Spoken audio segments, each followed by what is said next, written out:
We did shoulders and triceps today. You know, today was a little bit lighter workout.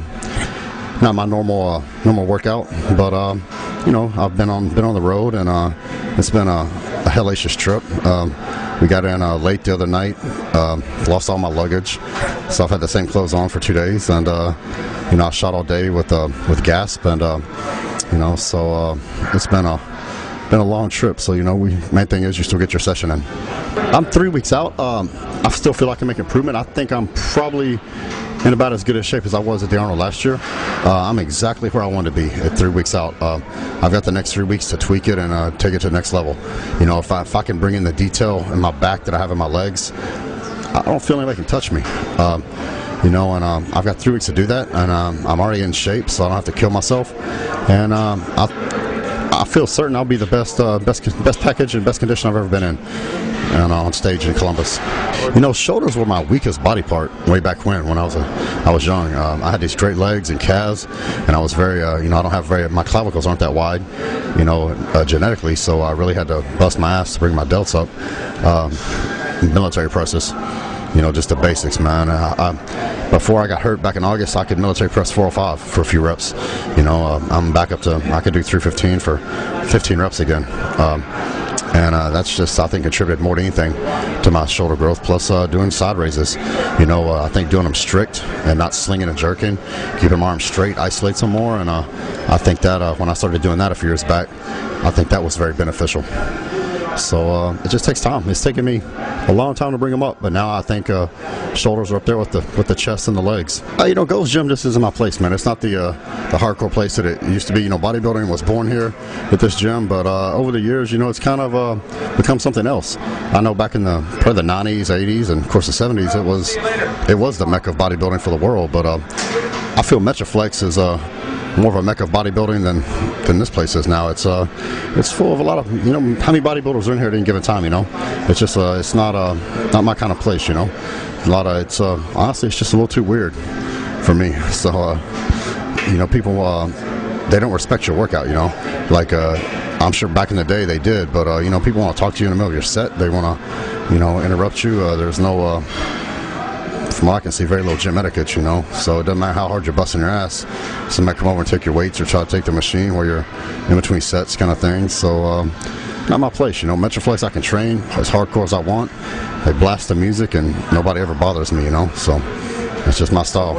I'm as good as I've ever been as far as leanness and conditioning, but I want to take it to the next level. If I can just get my back down to where my legs are, then I don't think anybody can beat me. I am eating more carbs, a lot more carbs. Yeah, I mean, you know, like today I've had 600 grams of carbs today. As far as my training goes, I do it myself. You know, the only person I would ever let help me was Brian Dobson.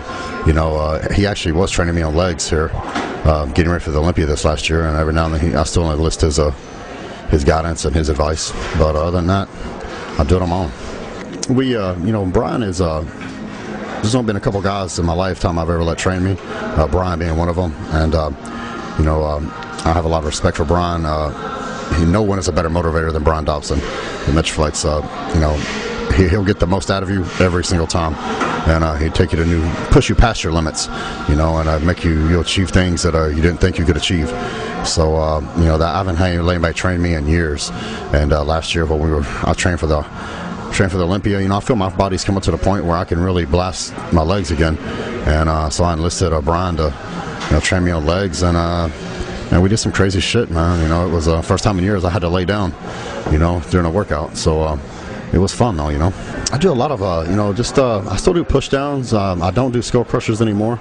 I don't do close grip bench presses, you know, because I still get some pain in it when I do things like that. I can incline and bench press, you know, heavy again. But there's certain things that bother it. I do a lot of cable work. I still do, you know, kickbacks, you know, very controlled and slow. My push downs, I do a lot of rope push downs like I did today, you know, very controlled, hold everything, squeeze everything, and they responded very well to that. You know, it's just a different style of training than I've done, and I think the change was good. Everything happens for a reason. You know, when I first got hurt, I was totally upset. I was 6 weeks in Olympia, you know, in incredible shape, and I felt I was going to make a big impact at the Olympia, and I couldn't understand why it happened, but you know, the good Lord everything happens for a reason. Sometimes only the good Lord above knows why they happen, and but maybe this will be a good thing for me.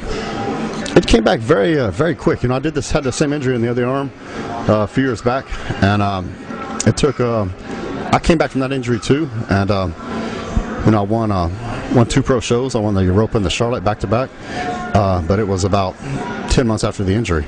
So I had surgery August 15th. It's middle of February, and I'm 3 weeks from the Arnold, so it came back very very quickly. I volume train him a lot, and my form is much better. Because of the injury, I haven't been able to go that heavy on them, but I think just giving them a rest after the injury, then plus a different style of training, they responded very well. I think they're actually bigger than before I got hurt. So go figure. I do my own diet, and I know my body. No one knows my body better than me, you know what I'm saying? So just take care of it myself. I eat a lot of carbs now. I went back to the way I used to do it, I talked to George Farr, and the pro, and he gave me some suggestions and helped me a little bit, and I just went back to doing basically what I used to do. I kind of tried the low carb thing for a while, and it just didn't really work out the way I wanted to. Like today, I've had almost 600 grams of carbs today, so during the shoot today and everything. So and I look like this, so I feel better, I look better, my strength is better, and I think it's just the way I used to do it when I was younger, and I kind of tried the low carb, higher fat thing, and it works, but you never come in full. You can get lean, but you never come in like 100%. You never come in really full and dry. You'll be a little flat, and you can still be dry, but you never come in the combination of both. So this is totally working out for me. This is I'm just going back to the way I used to do it, just to the basics. It just makes, my training is basic.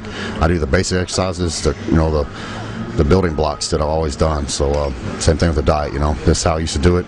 Even as a teenager, when I won like the Teenage Nationals, man, I had striated glutes, and I was ripped, I had striated lower lats, all this stuff, and I was a kid. And I was thinking back, I was like, I ate carbs back then, and I had a lot of carbs.